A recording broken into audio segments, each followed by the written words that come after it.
Hello, nice to have you on the program. Today, the agriculture sector is our focus. Now, you know, agriculture plays a crucial role in Nigeria's economy and society. It contributes significantly to the country's GDP and employs a large portion of the population. Despite its potentials, however, the sector faces challenges that limit its productivity and impact.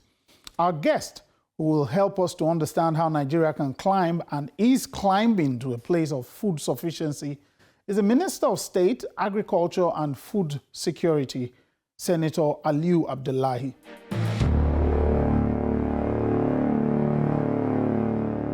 Thank you for being on the program today, sir. Thank you very much, Larry, for having me. It's a pleasure. It's a pleasure too. Now, let me go straight into it. Now, your ministry, the Ministry of Agriculture and Food Security, is one key ministry for this administration. And it appears in all the president talks about food security, food security. I would like to know if you've been, since unlike some of your colleagues that they've shifted them and all that, you've been with this ministry from the word go. What are the challenges that you can identify that is making us not be able to achieve that food security? Well, thank you very much for having me, and thank you also for bringing up this question. I'm happy you have mentioned Mr. President. And I want to say that President Bola Ahmed Tinubu, President and Commander-in-Chief of the Armed Forces of the Federal Republic of Nigeria, is very, very, and when I say very, I want you to underline the key words I'm using. He's very, very concerned and passionate about the role of agriculture in our overall economic growth and development. And he is desirous of turning around the fortunes of Nigeria. And like he says, how can you draw water from a dry well? That has been a mantra he believes in, because it means there's a challenge. And he has also said, I asked for this job, so I'm not going to complain. I will just do my best. And I want to see that I turn around the fortunes of Nigeria. To do this will require very bold, very courageous, and a very big but very, very patriotic decisions. And in most instances, it means decisions that may have some pain. But remember, even in our social cycle, there used to be a music you say, no pain, no gain. So, and from the perspective of a surgeon, for which I'm one, if you are going to do an operation, whether human beings, whether animals, what it means is that the objective is to heal. The objective is to heal the patient. Despite the pain of the operation. But the pain is part of the process. True. Because you have to inflict that pain. But your objective is for you to get the patient healed. So that is a stage. And beyond that, the healing process now began. Now, you remember, let's take it down and how the build-up to the crisis we saw in 2023 came about. We had massive flood in 2022. Yes. That affected output leading to 2023. Now, beyond that, that's 2021, 2022. Yes. So, beyond that also, the Russia-Ukrainian war started disrupting the entire global series or grains supply chain. Remember, Nigeria imports a lot of wheat. And our import is between 5 to 6 million metric tons. And we are not producing up to 100,000 metric tons. So which means practically we import almost everything. So then remember the bad politics of 2023, where currency redesign. With that currency redesign, many people didn't really take note of how it impacted negatively the agricultural sector. Because a lot of people were looking for cash, they don't have cash. to do other things, to live their life. And what do they have? They have to give out their, for cash at giveaway prices.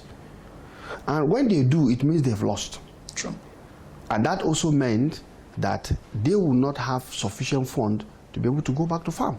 And even if they will be able to, they may not be able to go to in terms of the large hectares that they had. So all of these things were a contributing factor. And you also remember, yes, at that time the insecurity was still there. True. Of course, it's been tackled all along, but while you have degraded the intensity and whatnot, but those soft targets, attacks here and there were there, and the banditry was also there, and it's affecting only the grains producing zone. Zamfara is one, Katsina is one, Kaduna is one, okay, and even Niger. Here with me is an executive summary of the 2024 wet season, report. This is 2024 wet season, performance report, agricultural performance in Nigeria. This is a mandate of the National Agricultural Extension Research Liaison Services. This mandate was weakened before due to lack of funding and lack of attention. We have revived it in full measure. And while we are having this wet season, we're soon going to receive that of the dry season, 2024-2025. Now, what are we doing? We are putting an eye into what we are doing to see where we are having issues and how we can tackle those issues. You've opened on a very, very big note and touched several issues. Yeah. I'm going to try and see if we can. This is because the issue is big, and it's very critical. Mr. President is very big on it. Good, and it's very critical because Nigerians are really interested in this. Yeah. Let me start with the issue of the successes. Yeah. Now, this is a report that looks at some of it. I think it would be nice to be able to pinpoint why or how this achievement of yield came about. Just as we started at the beginning, you mentioned the issue of the flood, you mentioned the issue of security, you mentioned the issue of some of the factors that appear to have made the next year, the 2024 year, very problematic for a lot of Nigerians. But are we saying now that, or let me ask it directly, what then can we pinpoint as in it that helped? Obviously, yes, the flood was out. Security, like I say, has been downgraded. Is that all we had to do? No, to say? I only painted the context for you. Okay. Now, when we came on board in 2023, what did we do? We went to work, did an appraisal of the system as it is. We know where we are. We know what the pain points are. And we decided to come out with our focal area.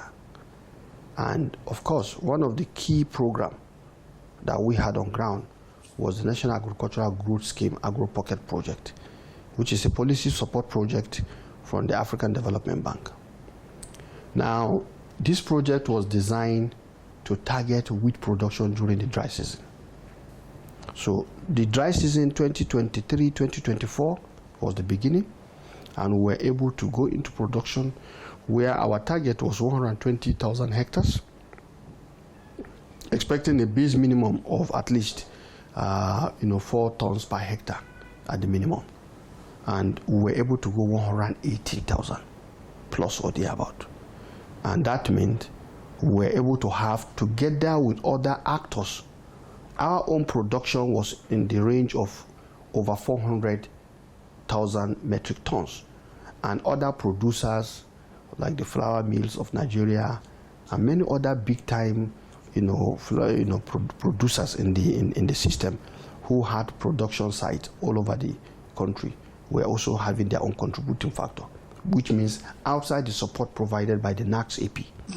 Overall, honestly, there was a massive injection of more than 500,000 tons of wheat, which has never happened before. So that itself was a very remarkable success. Now, if you juxtapose that with all the efforts also for the same dry season production in rice, in cassava, and all the other possible crops during that period. It all contributed in ensuring that our production went up. Now, what are we looking at? First, we knew that even despite all of this, we need our farmers to be productive. And farmers' productivity is hampered sometimes by so many factors. Notably, one, the issue of seed. President Bola Ahmed Tinubu has said, plant the right seed, feed an entire nation. And we're not joking with that. So what have we done? The seed system has its own protocol, which has been neglected for some time.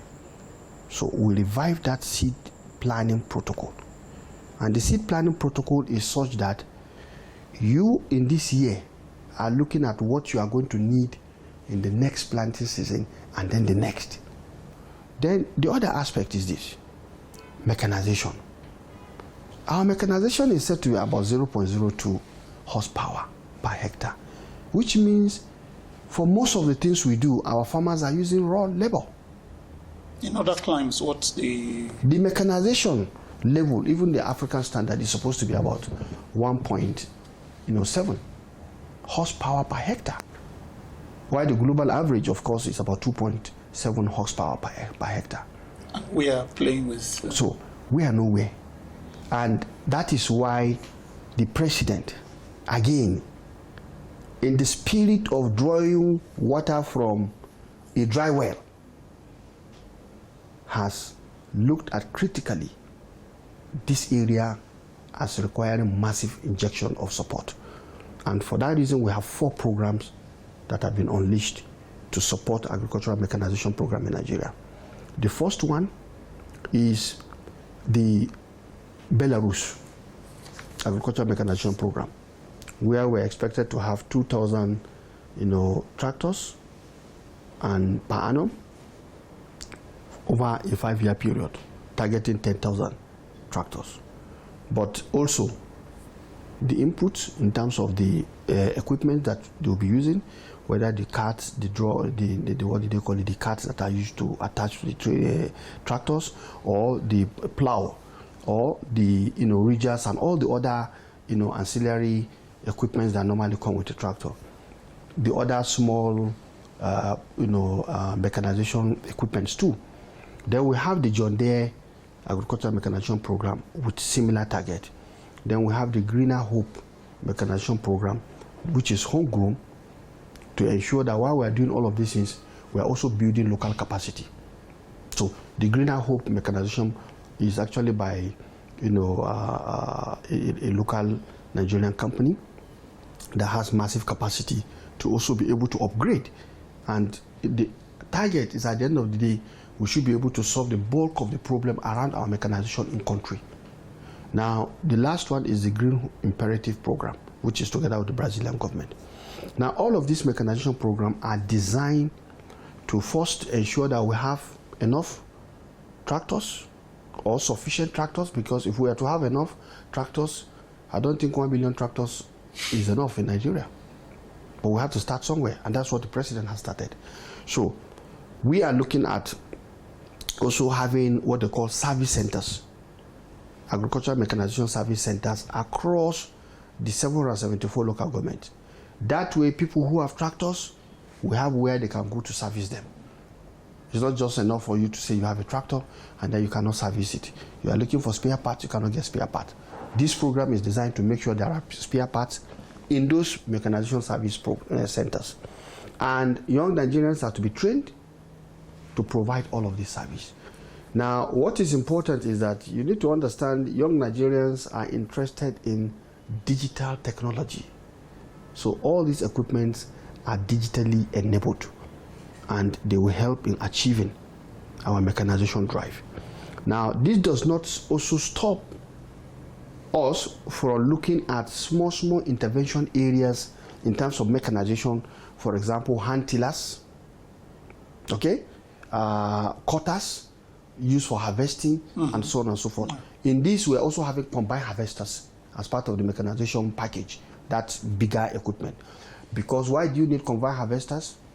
when you have maybe 10,000 hectares, how many people will you put in to harvest wheat for you, for example, to harvest maize, to harvest all those large grains, the large expanse? So you need, combined harvesters, and that is already coming in.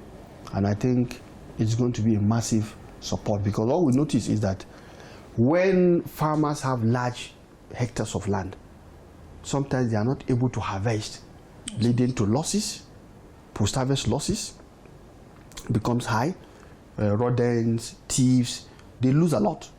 And that is counterproductive, because when the loss is huge, they are not able to repeat the same, recoup enough to But let me find out from you. You mentioned some, like one of them has a 5-year plan. What's the status? Where are we now with that? Right now, as we speak, to the glory of God, we've started receiving these tractors in Nigeria. We have some here in Abuja, and they are there. It's been reported. And they are bringing them, they are coming in batches.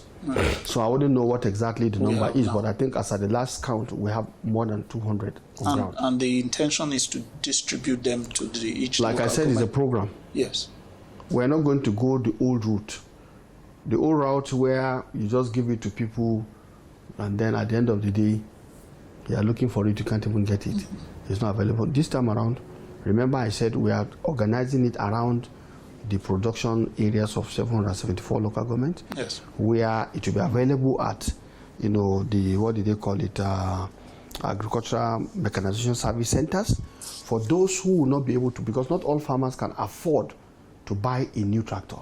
For large farmers who will be able to afford, of course, there is a plan to have access to finance, which, will be accommodating. Yeah, I actually wanted to bring that up. Large number of our own farmers here are not large-scale farmers. Yes, we know. And that's why I told you that the overall strategy is for us to have agricultural mechanization service centers, where they will have tractor hiring scheme for them to go in there, book their service request, and they will be served. Have we understood why that extension service failed in the past? Because we used to have them before. No, mechanization service center is what I'm talking about. Okay. Not the extension. Okay. But you understand that is almost like where people can... We're addressing also the issue of extension. Okay. We know, yes, extension has failed because the extension farmer ratio is too huge. For us, because of... Right now, it's about almost 1 to 25,000 because of the huge population gap. So, but we have an answer to it. Okay. If you want me to take that on now, I can. No, I'm just saying that we're talking about mechanization. No, I'm saying as you're thinking about that now, you know, that whole issue of putting in place where people can go. Of course, let me tell you, agriculture is not a one event thing. Yes. It's not a one object thing. It's an integrated ecosystem. Because one production has impact onto another production. One activity has output for another activity. One activity's output is the input to another activity. So we know how these things run, and we are working around the clock to cater for the entire ecosystem so that we'll have a balance. Very quickly, I'm interested in understanding this improvement that we witnessed in the farming outputs for the country. How much does the dry season farming, how much have we been able to upscale it in Nigeria? Because I think to a large extent, the belief is that it's wet season that we depend on largely. Yes, you are correct. That's what we depend on largely, but that is in the past now. Okay. Right now, we're not even looking at the question of dry season, rainy season. In fact, when you say wet season, agriculture is a wet event. Okay. When you bring the water to the soil, it gets wet. Okay. So what we are doing now is realizing that we are now looking at production cycle, which means if you are able to have your production cycle in terms of water management and water availability, you should be able to go 2, 3, some even 4 cycles, depending on the crop, depending on the duration of the crop. For example, when you are talking about horticulture, in a year you should be able to go several cycles. Okay? But most importantly for the food staples, at least we are targeting nothing less than 3. For example, November last year, we flagged off the wheat production because wheat has its own time. Beyond 5th of December, you cannot plant. If you plant, you will end up with just shrubs. It won't do. And it's not everywhere. It has its own ecology. So we've taken advantage of that, and right now we have nothing less than 16 states that have potential to produce wheat. So we are taking maximum advantage of whatever God has endowed us with. Now the challenges are known. The issue of irrigation facility, so we're working hard on that. Okay. The idea of the fuel, the energy for the irrigation. We have looked at the cost of fuel. It's expensive. So what are we looking at? We are working to make sure that we have solar powered or alternative energy as source for irrigation. And so we're looking at both solar powered and electric powered. Electric powered, where we'll be able to have maybe a solar, mini grid, for example, where you can go in there and charge so many batteries, because the solar pump is battery powered. So you can have 2 batteries, maybe 8-hour duration, 4-hour duration, 6-hour duration. You used and then you can replace. So we are looking at all of these possibilities. And right now what is important is that, is PMS driven, that is petrol driven, but we're also injecting. For example, based on our collaboration with Kebbi State, because like you talked about, part of the strategy too is for us to work with the subnationals. Okay? And we've gotten that buy-in. They believed in the vision and mission of President Bola Ahmed Tinubu, and they are working together with us to see that they provide their own support also. And states like Kebbi, for example, and even Jigawa State, and even Niger State, are providing solar-powered, irrigation facilities for their farmers. In fact, Niger State in particular has even brought in this, big irrigation, machines. These ones that are having tires that can irrigate, irrigate, and move. That is the extent to which some of the subnationals are taking agriculture very seriously. Okay, so I think the country is getting agog, and like we continue to say to Nigerians, agriculture is the pathway to growth. Agriculture is the pathway to our prosperity, and agriculture is the way to go. Okay. So let Nigerians embrace agriculture. We're endowed with our land.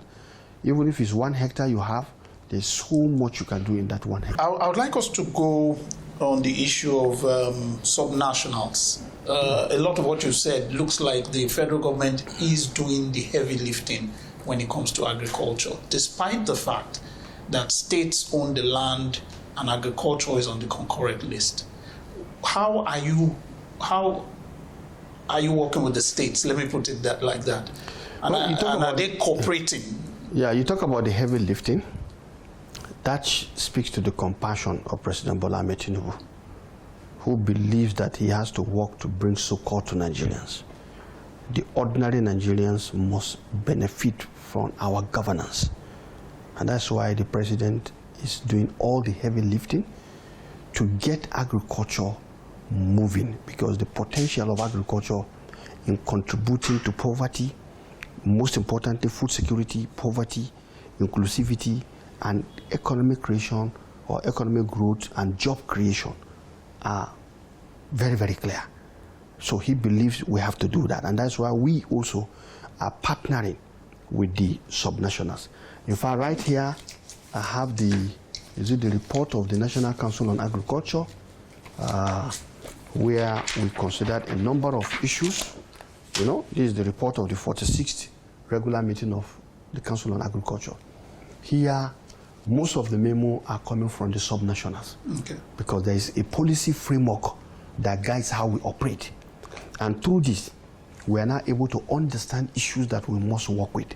And this report is brought to our attention now to guide us as we engage with the states, and particularly the programs that we have agreed together with them. So we are happy that all the states are doing one thing or the other based on their ecological comparative advantage. Okay. Because like we said, when you talk about wheat, there are areas where you have to talk about it. But because we want to throw in all the things that to maximize our resource use, Cross River State, for example, is coming on board as a wheat producing state because they could do the winter wheat production. Okay, so there are also trials going on in the what do they call it, the Plateau and also Mambila. So the idea is, what can we do to take advantage of everything? Now, Jigawa State is a leader when it comes to this, wheat production, but so is all the other states that are trying their best to produce, and all of this contributed in stabilizing and bringing down the price of food. For me, for example, in my living history, I cannot remember a Ramadan where prices of food item was going down. I can't remember any, except this. It has not happened before. Usually when Ramadan is coming, you see the price, but this time around the prices are just coming down. And to us, alhamdulillah, we give kudos, we give thanks and glory to Almighty Allah. But I think we also have to acknowledge that this is the visionary leadership of President Bola Ahmed Tinubu, who believes that we have to continue on this trajectory. We have to work hard. And like he said, his vision for Nigeria is a Nigeria where no one goes to bed hungry, where food is given. And remember, in the last constitutional amendment in the Ninth Assembly, remember, food has been upgraded as a fundamental right. And the security and welfare of citizens, or the welfare and security of citizens, is the primary purpose of governance. So I think the president is spot on. This administration is spot on in making sure that we work together. One thing is certain. We are currently in the works looking at a national policy on agricultural price stabilization, okay, to ensure, like the president has always said, let's protect our farmers. Okay? Because when you ask a farmer to produce, he has to make some earnings out of what he has produced. So, but then you will not want a situation where the prices now gets over the top and consumers are not able to. So that balance is critical. And I want to assure Nigerians that the president is working very hard on this. He's very deeply concerned. And we in the ministry are looking at all the technicalities around this policy matter, together with the coordinating minister of the economy, our brother Ebo Wale Edu, to make sure that we have a policy that speaks to it. We are working very hard on this. So I think it's going to be good. Yeah, well, we don't know how soon it will. It's already getting good. We're always saying it's going to get No, better. I'm talking about the price stabilization. No, these are not issues that we should be talking about. We don't know. We know, okay, because we are working on it. Okay. But we don't know when it will be possible. That is not a question we should be asking for now. All right. Because when you try to put this kind of questions sometimes, it doesn't allow you to do the right thing. Okay. And I think the president wants us to do the right thing. Matthew, the president is always interested in one thing. While I'm solving the current problem, I must institute a process or a framework that will not allow us to go back to where we are coming from in terms of how we find ourselves where we are. Okay. He wants a short-term, solution to the problem, but at the same time, a sustainable, solution that will keep this country in the path of growth. Okay, so let me take you up on the issue of the production. Yeah. Now, lovely that, like we are saying now, that it appears we've done good and we've had it good with the amount of harvest. But one point that has also been a major issue is the issue of how to keep this food after it's been harvested. The issue of how to store them, keep them, or make them better so that they don't just spoil.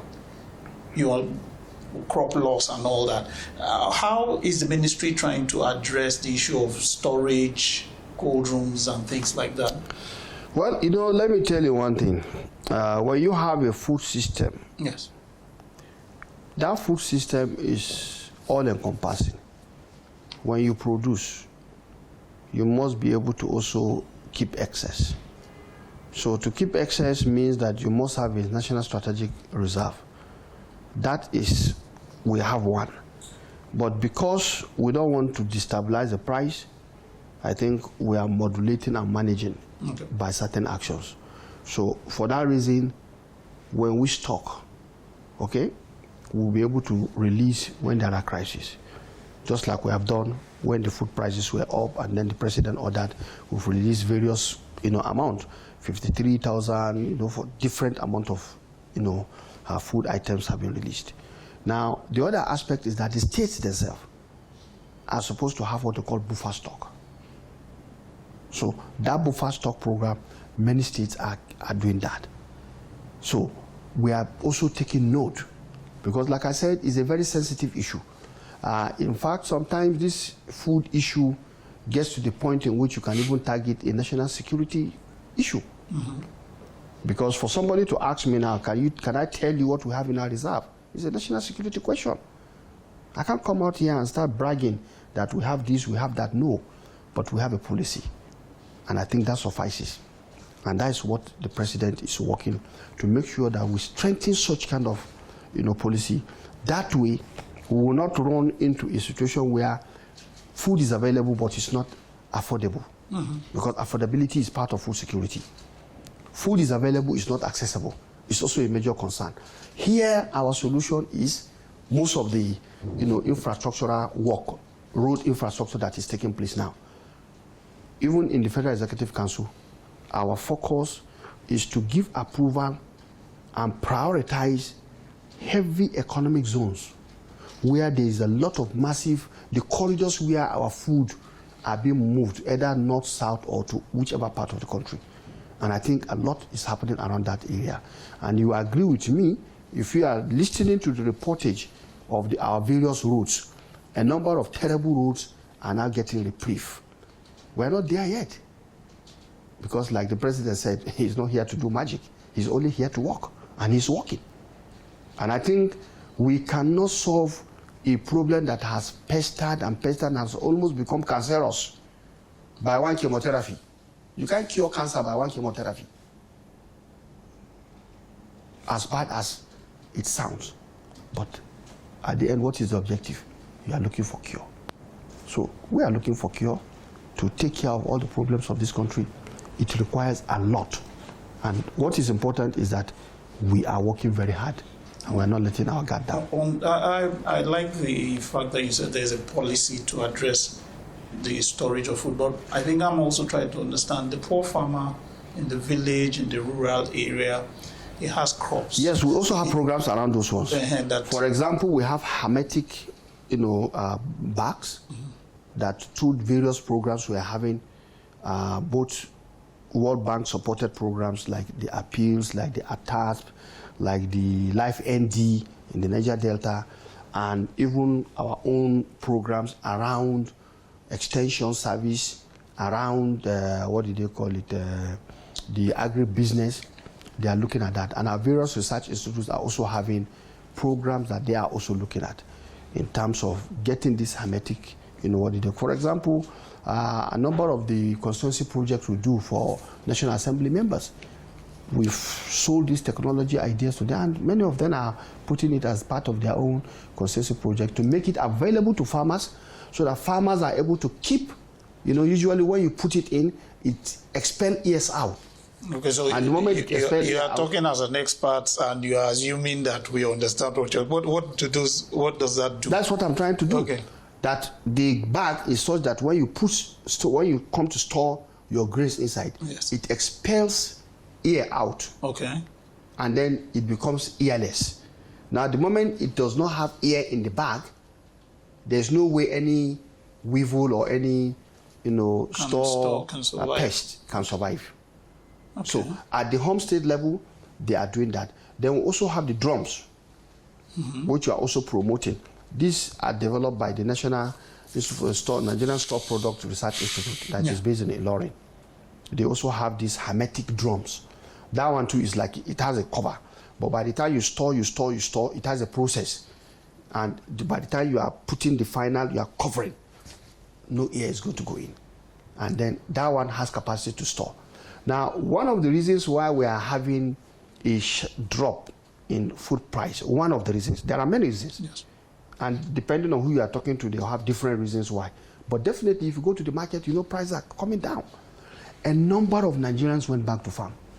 The wet season report I told you, yes, there was a marginal increase in production because a number of Nigerians went back to farm. During the last year, World Bank, what did they call it? FAO or UN World Food Day, October 16th. I led a team of the ministry's experts, and we went to one of our clusters in Buhari Area Council. All the plots, because they are not developed, but the plots have been marked, they are all farms. All. They are all farms. What does that mean? People have now produced, they have something they can keep. They are not taking it to the market, but it's sufficient to feed them, which means they will not go to the market. So the pressure on the supply in the market is coming down. The law of the demand and supply. That's number one. Number two, as the food prices started, when the harvest started, some people started buying to store for their use. That's those that do not have farm and they have not farm for themselves. They also buy to stock. Which means, since they already have, during the time of surplus, they've now been able to provide the storage, which will have happened at various levels, or prevent the losses that will have happened with farmers if it has not been bought. So all of these things are contributing, and that is why food security is not one event. It's a lot of things put together, and we are looking at it within the ambit of what we call the food system transformation for Nigeria, for which President Bola Ahmed Tinubu has directed his vice, that is Senator Kashim Shettima, to lead a presidential food system coordination. And here we are looking at all of these things together with subnationals, again, and then with the private sector and other actors, non-governmental actors, development partners and the like, so that as a nation, we're having one bird's eye view, we're having a helicopter view of what we are doing, where we are, what we are doing right, what we are not doing right, and who is responsible and who is not responsible. That way, we'll be able to take the part of ensuring that the gains we are seeing now are not going to be a flash in the pan. Okay. Very quickly, the issue you mentioned about, it appears that issue you went about Buhari, you got to plots and people were, there is a program and initiative that the ministry is doing about urban farming. Yeah, urban agriculture. Can you tell us about that, and is it across the country? Yeah. Now, what happened is this. The Office of the First Lady, under her Renewed Hope Initiative program, had an agricultural program. So when she unveiled it, we approached to partner with the office, under which we had the agriculture program, then we had the Every Home a Garden program, and then the Young Farmers Club program. Those are the three components in that. So having partnered with her in 2024, right now she expressed her desire to, exit and allow the ministry to take over. So to rechristen it and to package it, that was why we said urban agriculture, national urban agriculture program. So the whole idea here is that as a ministry, we're having, that program this year, where we're going to focus on this, Every Home a Garden, okay, to promote home food production, because a garden is something at your backyard. And fortunately today, technology has advanced to the level in which if you have just a space, even if there is no soil there, there are provisions that can allow you to grow certain kinds of crops that you can, feed your family with, or even share with your neighbor. What does this do? It means it is reducing your food bill. Yes. If you are able to reduce your food bill because you have produced something in your house, whether tomato, whether pepper. These are all inflation-sensitive crops. You know, the moment their price goes up, you will see every other thing will begin to now answer that, you know, high price. Even things that do not relate to it, somebody will say, hey, but I also have to go and buy that, so I need to, whatever I'm selling, I need to raise the price so that I'll be able to. So that kind of a thing. And by the way, the ministry has responded because you see, the president's policy strategy is always that listen to Nigerians, respond to the yearnings of Nigerians. And as a ministry, we noticed over the past decade, these three commodities or crops are responsible in a way or play a role in our inflation story.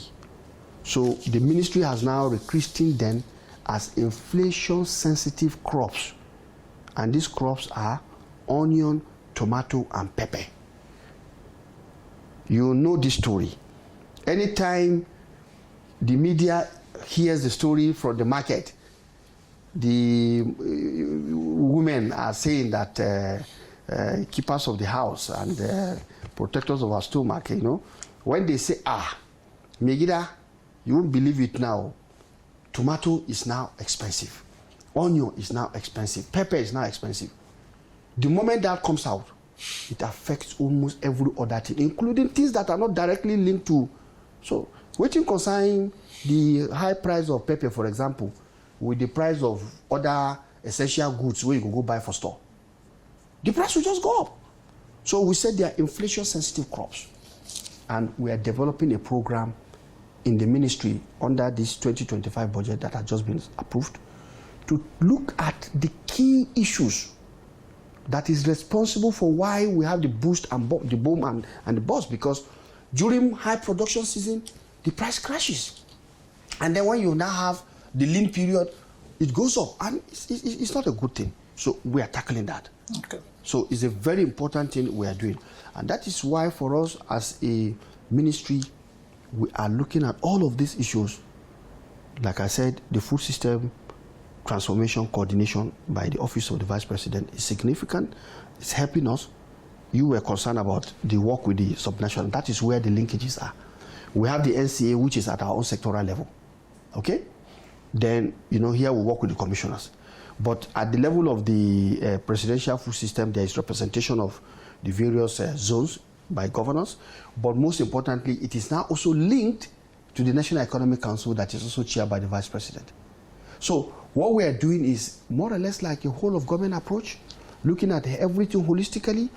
And by the side, also remember you have the, what do they call it, Economic Management, the EMT, led by Egbo Wale Edu as the Minister of Finance and Coordinating Minister of the Economy.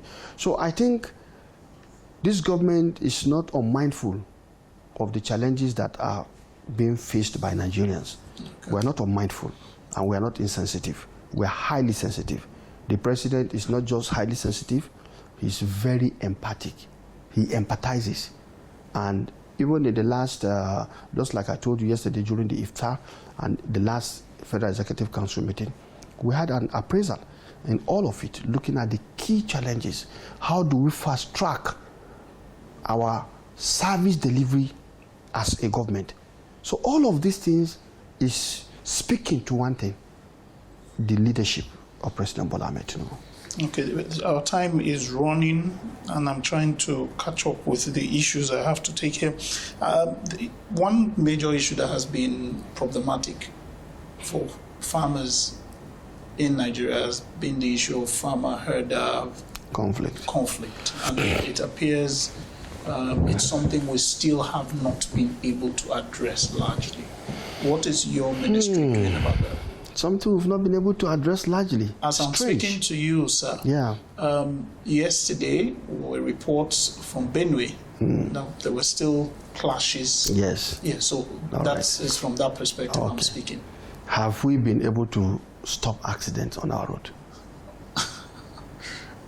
No. Is any country able to stop accidents on this road? Does that mean we can't address I'm just asking. Okay. Now, what I'm trying to point out is that, you know, the farmer-herders conflict was a major issue. Yes. And it was rampant. True.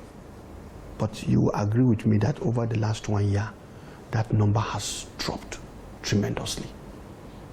Because the president looked at that issue and frontally attacked it by creating the Federal Ministry of Livestock Development. And the work leading to it, in which you had a presidential livestock reform committee chaired by Mr. President himself and co-chaired by Professor Atairu Jiga.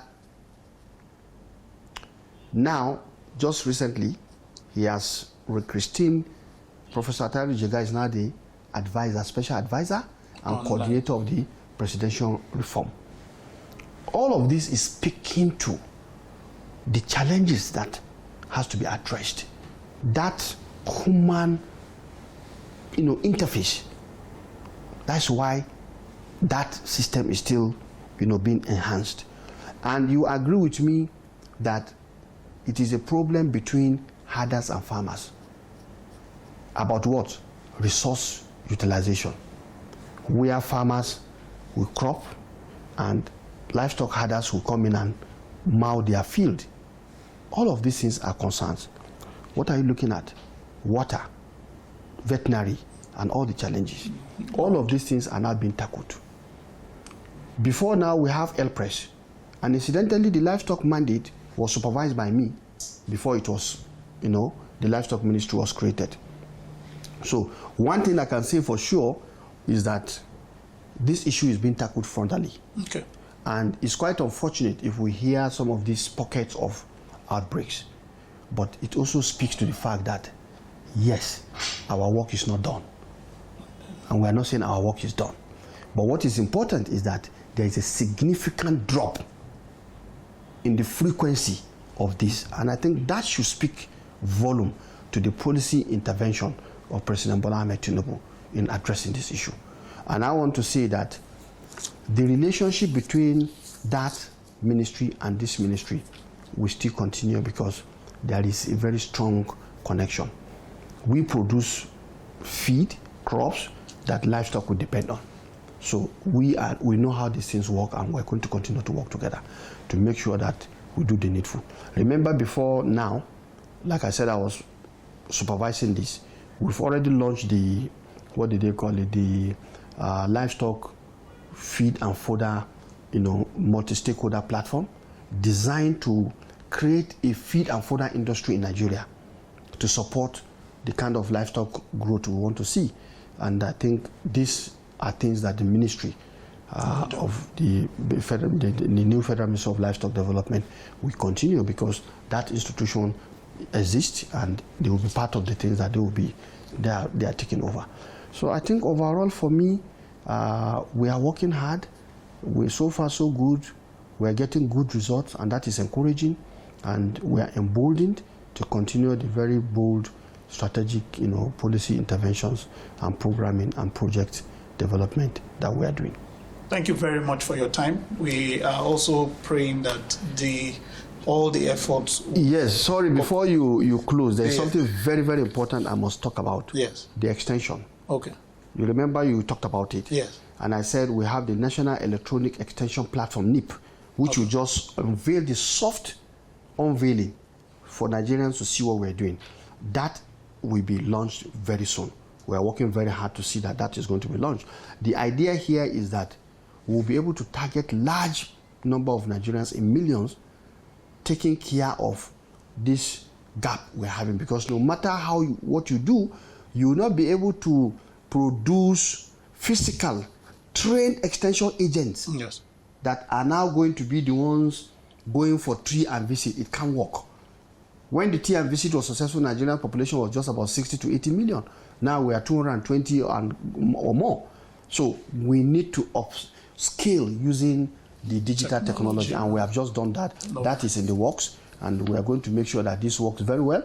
The NIP itself is what we are going to do. So NIP is going to be our digital extension agent. Lovely. We look forward to that. Yes, definitely. Thank you so much for your time. So exciting things from Federal Ministry of Agriculture and Food Security as part of the New Hope agenda of President Bola. We look forward to it. Thank you. Thank you very much. Thank you. Thanks for staying with us on the program tonight. Till next week when we return with another guest.